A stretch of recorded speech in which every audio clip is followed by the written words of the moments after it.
आजकल कुछ लोग यह आरोप लगाते हैं कि स्वामी विवेकानंद कास्ट सिस्टम यानी कि जात पात की प्रथा और उसके द्वारा किए गए शोषण और अत्याचारों का समर्थन करते थे।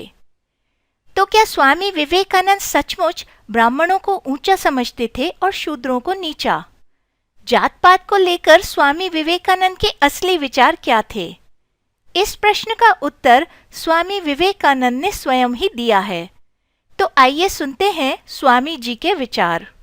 स्वामी विवेकानंद के एक शिष्य एक बार उनसे मिलने कोलकाता गए। कोलकाता पहुंचकर शिष्य ने देर तक बैठकर स्वामी जी से वार्तालाप की।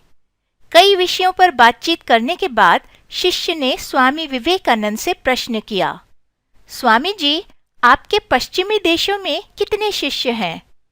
स्वामी विवेकानंद ने उत्तर दिया, बहुत सारे, 2-3 हजार, शायद उससे भी ज्यादा। शिष्य बोला, तो क्या आपने उन सबको मंत्र दीक्षा दी है? जवाब आया, हाँ दी है। क्या आपने उन्हें ओम का उच्चारण करने की भी आज्ञा दी है? स्वामी जी बोले, हाँ मैंने दी है बेटा। शिष्य यह सुनकर आश्चर्यचकित हो गया। पूछा, आपने दीक्षा कैसे दी महाराज?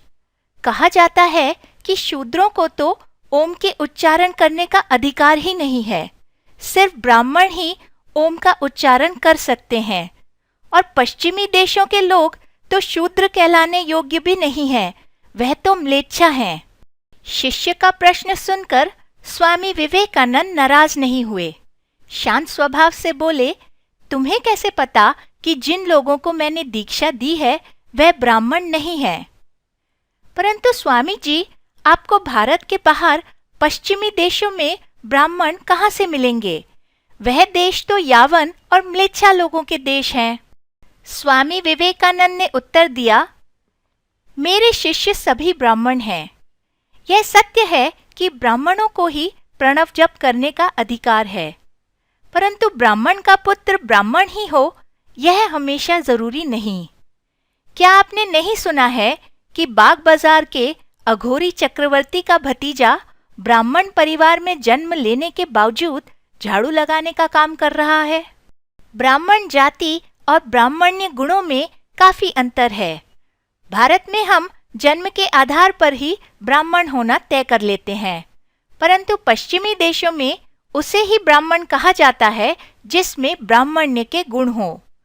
जिस प्रकार सत्व, रजस और तमस सृष्टि के 3 गुण होते हैं, ठीक उसी प्रकार मनुष्य में भी ऐसे गुण होते हैं जिससे वह ब्राह्मण, क्षत्रिय, वैश्य या शूद्र की मानसिकता का हो जाता है। ब्राह्मण और क्षत्रिय होने के गुण आज भारत में खत्म होते जा रहे हैं, परंतु पश्चिमी देशों के लोगों ने क्षत्रिय मानसिकता को प्राप्त कर लिया है। उनका अगला कदम ब्राह्मण बनने की ओर है और उनमें से कई लोग ब्राह्मण बन भी गए हैं।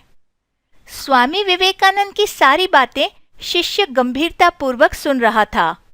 फिर शिष्य बोला, तो स्वामी विवेकानंद, आप उन लोगों को ब्राह्मण कहते हैं जिनका मन सात्विक है। बिल्कुल ठीक कहा तुमने।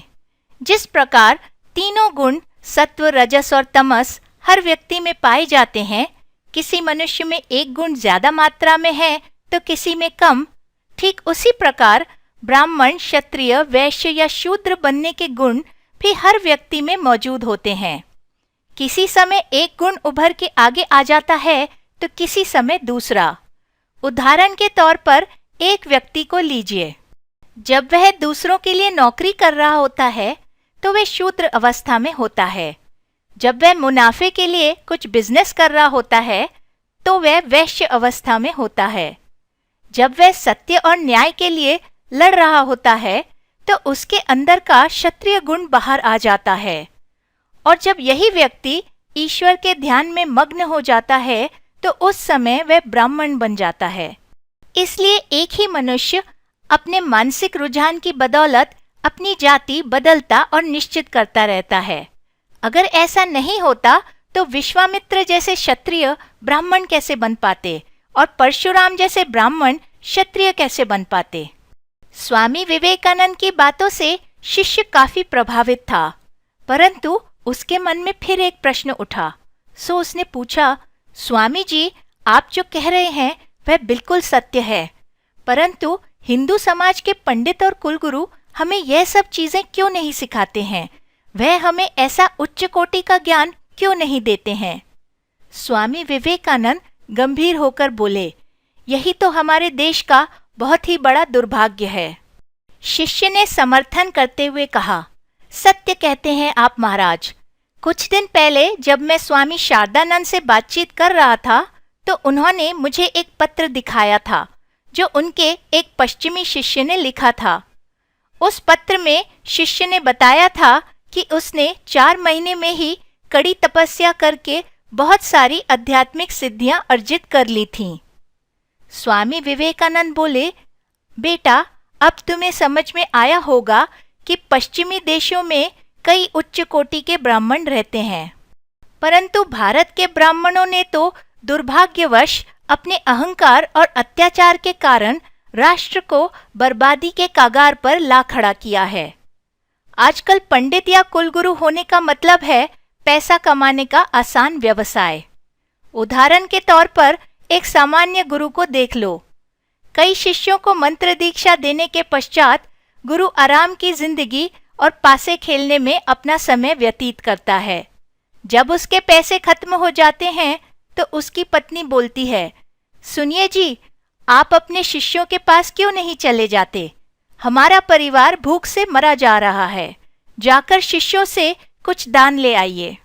गुरु उत्तर देता है, तुम ठीक कहती हो। एक शिष्य है जिसके पास मैं बहुत दिनों से गया नहीं हूँ।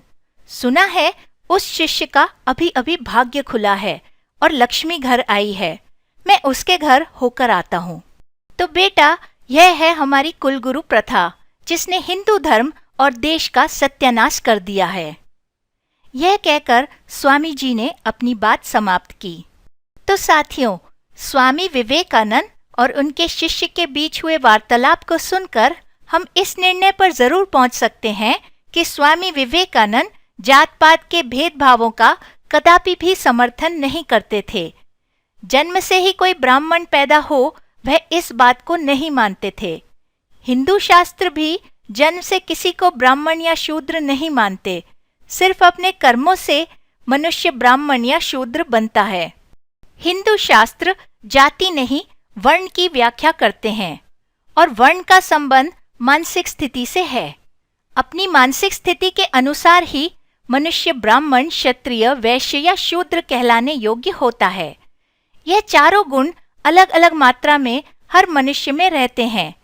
जिस गुण को मनुष्य अपने विचारों और कर्मों द्वारा बलवान करता है, वह उसी श्रेणी का हो जाता है। इसलिए ऋषियों का कहना है कि जन्म से तो सभी शूद्र पैदा होते हैं, परंतु अपने प्रयत्न और परिश्रम द्वारा हम अपने आप को ब्राह्मण बना सकते हैं।